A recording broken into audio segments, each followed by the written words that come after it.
सुरक्षिततेसाठी आणि प्रगतीसाठी झुकणे हे देशभक्तीचे लक्षण आहे.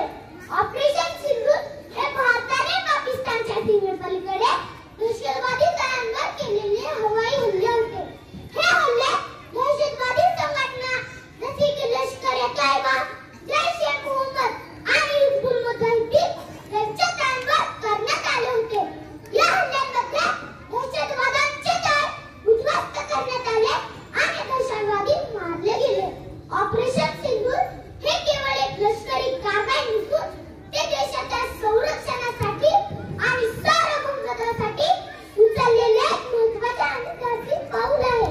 या कारवाईने भारताची दहशतवादाविरोधातील लढाईची दृढ इच्छाशक्ती दर्शवली. देशाच्या सुरक्षेसाठी आणि नागरिकांच्या संरक्षणासाठी कुठल्याही थराला जाण्याची तयारी भारताची आहे हे या कारवाईने दाखवून दिले.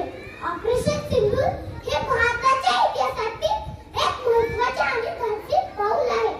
या कारवाईने दहशतवादाला चोख प्रत्युत्तर दिले. देशाच्या सुरक्षेसाठी आणि प्रतिबंधावर हे जगाला दाखवून दिले. दुनिया को न भारत को ये सगार सुनाया है हमने. दुनिया को न भारत को ये सगार सुनाया है हमने. दुश्मनों के ही घर में घुसकर जश्न बनाया है हमने. दुश्मनों के ही घर में घुसकर ही जश्न बनाया है हमने. तुमने धर्म पूछकर बहनों का सिंदूर मिटाया था. तुमने धर्म पूछकर बहनों का सिंदूर मिटाया था. उसी मिटे सिंदूर को ही बारूद बनाया है हमने.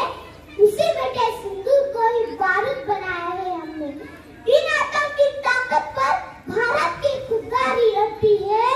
इन आतंकी ताकत पर भारत की खुदगारी अड़ती है. यहाँ भूमिका सोफिया जैसी नारी लड़ती है. यहाँ भूमिका सोफिया जैसी नारी लड़ती है. पहलगाम का बदला लेकर दुश्मनों को ये बता दिया. पहलगाम का बदला लेकर दुश्मनों को ये बता दिया